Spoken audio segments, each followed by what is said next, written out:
Di ara, may hilutin na naman tayo. May gagawin na naman tayo. Suso. Ito nga gagawin. Ayan. Marami-rami rin. Ito. Palitan natin yung high speed na fan. Kasi mawala daw yung aircon. Lalo na pag mag-init. Tapos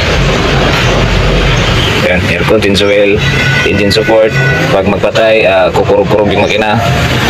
Lifter lahat. Yan. Ang init.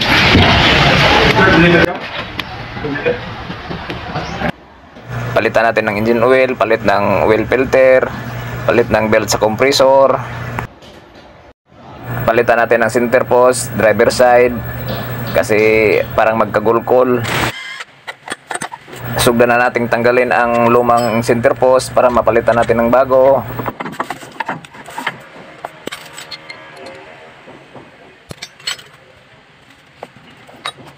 Saka palitan natin ng dalawang engine support. Ayun. Palitan natin yan dalawa kabilaan. Kasi pag patay, magkurog yung makina. Pulit sipuan. Ito yung bagong belt sa compressor. At saka dalawang engine support magkabilaan, left and right, saka center post, driver side. Ito yung lumang center post at saka ito yung bago. Papalitan natin yan.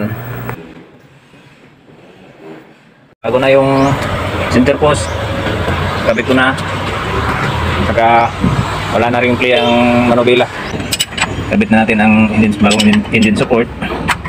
Higpitan lang muna natin. Siyempre,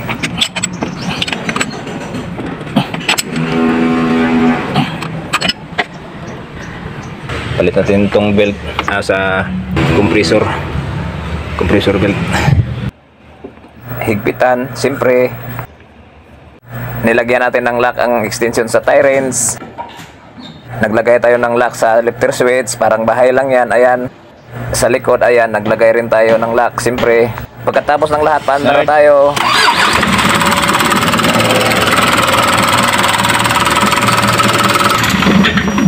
Okay na. Dito lang dati na parang maglagubo. Pa, start.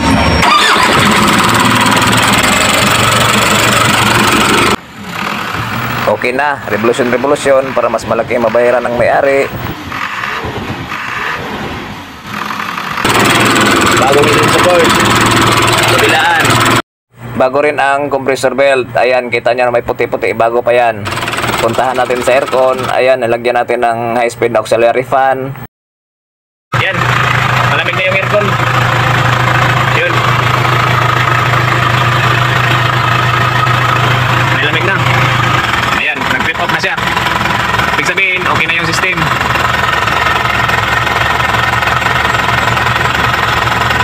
Okay.